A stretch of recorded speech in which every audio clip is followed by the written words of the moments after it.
नमस्ते दोस्तों, मैं एस्ट्रो ज्योति आज की बात में आप सबका स्वागत करती हूँ। आइए आज की बात कर लेते हैं। आज बड़ा ही अच्छा दिन है, गुरुवार का दिन है, श्री विष्णु भगवान का दिन है। विष्णु भगवान का मंत्र आप जाप कर सकते हैं आज के दिन। ओम नमो भगवते नारायणाय ऐसा जाप करके आप दिन व्यतीत करें। मैं शुरू वास्तु से कर रही हूँ। वास्तु में थोड़ी सी बात ले लेंगे और आज की खास बात, आज खास उपाय ले लेंगे और उसके बाद कृष्ण कथा में मैं थोड़ा सा ज्ञान देने की कोशिश करूँगी। थोड़ा सा अच्छी बातें करेंगे। अंत तक बने रहिए और लाभ उठाइए। वास्तु की बात करें तो हस्ताक्षर, सिग्नेचर हमारी आइडेंटिटी होती है। सिग्नेचर से पता चलता है कि हमारा नेचर कैसा है, हमारा व्यवहार कैसा है, हमारा जीवन कैसा जा रहा है, सुख है कि दुख है, सब सिग्नेचर से पता चलता है। क्योंकि सिग्नेचर हमारी आइडेंटिटी होती है। किसी का सिग्नेचर खराब हो, मतलब अच्छे से नहीं हो, प्रिडिक्टेबल नहीं हो, तो उसकी जिंदगी भी वैसे ही जाती है, अनप्रिडिक्टेबल जाती है। तो हस्ताक्षर में बदलाव से आर्थिक स्थिति सुधरेगी। अगर हस्ताक्षर थोड़ा सा बदलाव लाएंगे तो आर्थिक स्थिति मजबूत हो जाती है, नहीं तो आर्थिक स्थिति में प्रॉब्लम आता है। तो आप मेरे से कंसल्ट कर सकते हैं। सिग्नेचर एनालिसिस में करती हूँ, तो थोड़ा सा बदलाव से आपकी आर्थिक स्थिति सुधरेगी। तो ये थी वास्तु की बातें। और दशमी तिथि आज शाम 5:32 तक रहेगी। आज पूरा दिन पूरी रात रवि योग रहेगा। सूर्य के प्रभाव वाला ये योग बहुत ही प्रभावशाली होता है। रवि योग में किए गए कार्य में कोई बिगाड़ नहीं सकता है और सफलता निश्चय ही मिलती है। रवि योग सभी कुयोगों को नष्ट करने वाला होता है। आज सुबह 7:55 तक अश्लेषा नक्षत्र रहेगा और फिर मगा नक्षत्र लग जाएगा। तो मगा नक्षत्र का प्रतीक चिन्ह है राज सिंहासन को माना जाता है। इस नक्षत्र का सिंह राशि पर प्रभाव पड़ता है, जिसका स्वामी केतु है और इसके अधिपति देव पित्र है। तो आज केतु का मंत्र जाप करना है और इसका जो संबंध है वो बरगद के पेड़ से बताया गया है। तो बरगद के पेड़ की आज पूजा आराधना करें और इसे किसी प्रकार की हानि ना पहुंचाएं। बरगद की लकड़ी को तोड़कर किसी प्रयोग में नहीं लाना चाहिए आज के दिन, और उसको नमस्कार करना चाहिए। ब्राह्मणों को उसकी जरूरत की कोई चीज़ आज दान करेंगे तो लाभ होगा। आपको किसी कार्य में लाभ चाहिए तो ब्राह्मणों को उसकी जरूरत की चीज़ की दान करें। और केतु का मंत्र जाप करें। ओम स्त्राम स्त्रीम स्त्रौम सह केतवे नमः ऐसा आपको जाप करना है आज पूरे दिन। आज आपको केतु का उपाय भी करना चाहिए। केतु का यंत्र आप स्थापित कर सकते हैं, उसे पूजा करके कर सकते हैं। संतान के हाथों से जरूरतमंद को काला कंबल दान दिलाएं तो सभी चिंताएं दूर हो जाएंगी। केतु संतान का कारक होता है। जैसे सूर्य पिता का कारक होता है, चंद्रमा माता का कारक होता है, मंगल भाई का कारक होता है और बुध बहन का कारक होता है। उसी तरह केतु संतान का कारक होता है। और आज क्योंकि गुरुवार का दिन है और गुरुवार के शाम का समय केतु का माना जाता है, तो आज संतान के लिए उपाय करेंगे तो आपको शुभ परिणाम मिलेगा। तो संतान के हाथों से जरूरतमंद को काला कंबल दान करवाएं। एक बर्तन में जल लेकर उसमें कुमकुम डालें और प्रार्थना करते हुए बरगद के जड़ में चढ़ाएं। अपने भांजे को शर्ट गिफ्ट करें तो आपकी सफलता मिलेगी हर कार्य में। आज श्री विष्णु भगवान को प्रणाम करें और आसन पर बैठकर मंत्र का जाप करें। ओम नमो भगवते नारायणाय ऐसा आपको जाप करना है। आज भगवान विष्णु की विधि पूर्वक पूजा करनी है, तो सभी विशेष उपलब्ध हैं आपको हासिल होंगी। पूजा के समय विद्या यंत्र का स्थापित कर सकते हैं। यंत्र को बच्चे के पढ़ाई वाले कमरे में रख सकते हैं या तो उसके तावीज़ में डालकर उसके गले में पहना सकते हैं, तो बच्चों की सभी उपलब्धियां प्राप्त होगी। आज एक कटोरी में फिटकरी का टुकड़ा लें। फिटकरी घर की बालकनी या खिड़की में रख दें तो सारी नेगेटिविटी दूर होगी। क्रिस्टल बाउल में मैंने फिटकरी का उपाय बताया है, तो आज के दिन वो क्रिस्टल बाउल में फिटकरी का टुकड़ा रख दें तो सारी नेगेटिविटी दूर हो जाएगी। 5 दिनों के बाद फिटकरी को फेंक दें। 5 दिनों तक रखे रहने दें और उसके बाद उसको फेंक दें।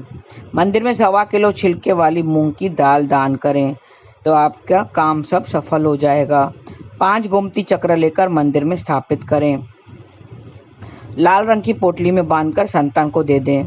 थोड़ी देर वहाँ पे रखें और फिर लाल रंग की पोटली में बांधकर संतान को दे दें तो दाम्पत्य जीवन में खुशहाली छाएगी। और श्री हरि का नाम लेकर एक साबुत हल्दी का टुकड़ा लें और पिसी हुई हल्दी से बच्चे के माथे पर टीका लगाएं।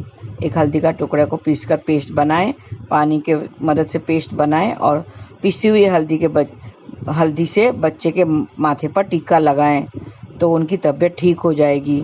बच्चे की सेहत ठीक होने तक टीका लगाते रहें। विष्णु भगवान को चंदन का तिलक लगाएं तो आपको सुख सौभाग्य में बढ़ोतरी होगी।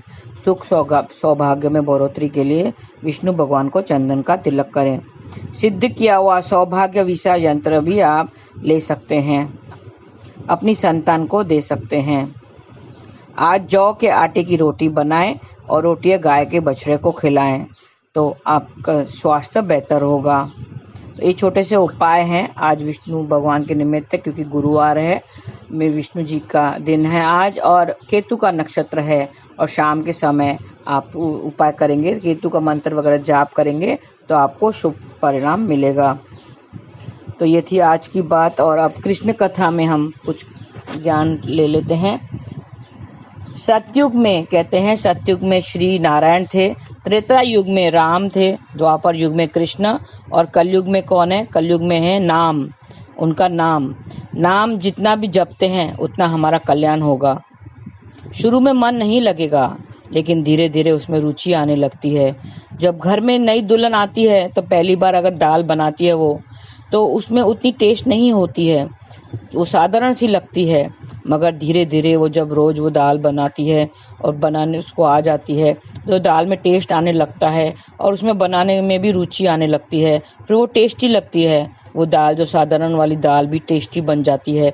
इसी तरह हम पहली बार जब माला उठाएंगे तो हमारे विचार यहाँ वहाँ भटकेंगे, मगर धीरे धीरे हमें जब आदत लगेगी तब उसमें रुचि आने लगेगी और हमारा ध्यान भी लगेगा।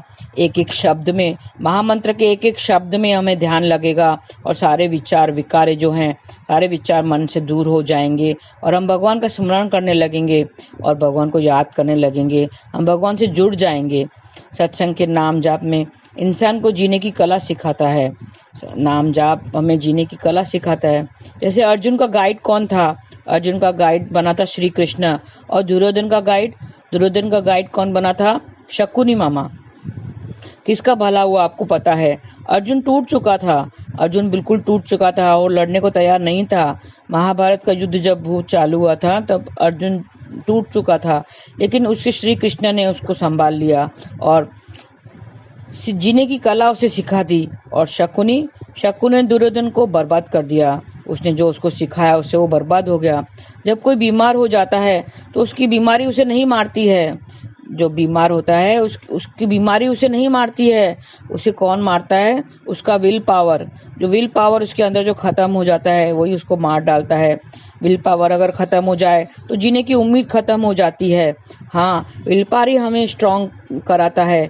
विल पावर होता है तो हम बड़े से बड़ी बीमारी हम झेल लेते हैं और ठीक भी हो जाते हैं और हमें जीने की ताकत देता है वो विल पावर। नहीं तो विल पावर नहीं होता है, कमजोर होता है, हमारे अंदर विल पावर वीक होता है तो छोटी सी बीमारी भी हमें मार डालती है।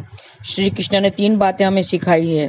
श्री कृष्ण कहते हैं कि कभी क्रोध नहीं करना चाहिए, कभी क्रोध नहीं करना चाहिए। कल मैंने क्रोध पे बात की थी, गुस्से पे एक दृष्टांत पेश किया था। क्रोध से हम गलत फैसले ले लेते हैं। मैं क्यों घर छोड़कर आई, मैं अच्छी जॉब क्यों छोड़ दी, बाद में पछतावा होता है मैंने इतनी अच्छी जॉब थी मैंने क्यों छोड़ दी। सिर्फ बॉस के चिल्लाने से हमें इतना गुस्सा आ जाता है, कि हम जॉब छोड़कर आ जाते, जाओ मैं काम नहीं करूँगा, जॉब छोड़कर आ जाते हैं। फिर हमें पछतावा होता है कि अरे मैंने अच्छी जॉब क्यों छोड़ दिया। ईगो हर्ट होता है जब बॉस चिल्लाता है तो हमारा ईगो हर्ट होता है। ईगो हमारा बहुत अहम होता है, ईगो हर्ट होता है और फिर क्रोध आ जाता है, गुस्सा आ जाता है और क्रोध में हम जॉब छोड़कर आ जाते हैं, घर बैठ जाते हैं। क्रोध में हम कई गलत फैसले कर लेते हैं। हमें क्रोध में फैसला नहीं करना चाहिए। ये पहली बात है, हमें क्रोध में कभी कोई फैसला नहीं लेना चाहिए। दूसरी बात है, पहली बात क्रोध को कैसे कम कर सकते हैं उसका उपाय भी बताते हैं। क्रोध को कम कैसे कर सकते हैं? सहन शक्ति को बढ़ाना पड़ेगा। हाँ, जब सहन शक्ति कम होती है तब हमारा जल्दी क्रोध आ जाता है, हम शॉर्ट टेम्पर्ड हो जाते हैं। शॉर्ट टेम्पर्ड मतलब थोड़ी छोटी बातों पर गुस्सा करने लगते हैं, चीज़ों को पटकने लगते हैं, फेंकने लगते हैं। इंडिया हार गई, इंडिया अगर मैच हार गई तो टीवी तोड़ देते हैं। हाँ, इतने गुस्से वाले होते हैं जो मैच के पीछे इतने पागल होते हैं। इंडिया अगर हार जाती है तो टीवी तोड़ देते हैं। अरे मैच ही तो हार गई है, क्या हुआ? आज हारी है तो कल फिर जीत जाएगी। खेल ही तो है, खेल में हार जीत तो होती ही रहती है। नहीं तो भी टीवी तोड़ देंगे गुस्से में, क्योंकि हमें इतनी सहन शक्ति नहीं है। सहन शक्ति की कमी है। सहने की शक्ति को बढ़ाना पड़ेगा, तभी हमारा गुस्सा कम होगा। दूसरी, खुशी में कभी वादा नहीं करना चाहिए। दूसरी बात कौन सी है? खुशी में कभी वादा नहीं करना चाहिए। हम जब बहुत खुश होते हैं ना तो वादा कर बैठते हैं जो हम पूरा नहीं कर पाते हैं। अगर सपोज हम पास हो गए तो हम चिल्लाते हैं, अरे मैं पास हो गई, अरे मैं पास हो गई, आओ सबको पार्टी दूंगी, अब सबको पार्टी दूंगी, सबको पार्टी दूंगी, ऐसा कहते हैं। लेकिन बाद में ध्यान आता है कि सबको पार्टी कैसे दे सकती हूँ, उसमें तो 10-20 हज़ार का खर्चा हो जाएगा, तो कैसे दूंगी। तो कभी खुशी में किसी से वादा नहीं करना चाहिए। कोई भी वादा किसी से नहीं करना चाहिए, क्योंकि वो वादा हम पूरा नहीं कर पाते हैं। तीसरी बात कौन सी है? उदासी में, चिंता में विचार नहीं करना चाहिए, क्योंकि उसमें उस समय जब हम उदास होते हैं तो गलत विचार हमारे मन में आ जाते हैं। जब हम उदास हो जाते हैं तो बहुत गलत विचार आ जाते हैं, नेगेटिव थॉट्स हमारे घेर लेते हैं, बहुत सारी हम चिंताएं करने लगते हैं, ज़्यादा उदास हो जाते हैं और ज़्यादा उदास हो जाते हैं। जब ज़्यादा उदास हो, ज़्यादा चिंता हो तो खुली हवा में जाना चाहिए। क्या करना चाहिए? हमें खुली हवा में जाना चाहिए, टहलना चाहिए, अच्छे लोगों से मिलना चाहिए, तो वो उदासी खत्म हो जाएगी। अगर उदास हो तो ज़्यादा विचार नहीं करना चाहिए, नहीं तो हाँ और बीमार हो जाएंगे। डिप्रेशन में पता है लोग डिप्रेशन हो जाता है और फिर सुसाइड वगैरह कर लेते हैं। तो उदासी में कोई विचार नहीं करना चाहिए और सब बातों में हमें ईश्वर का ध्यान करना चाहिए।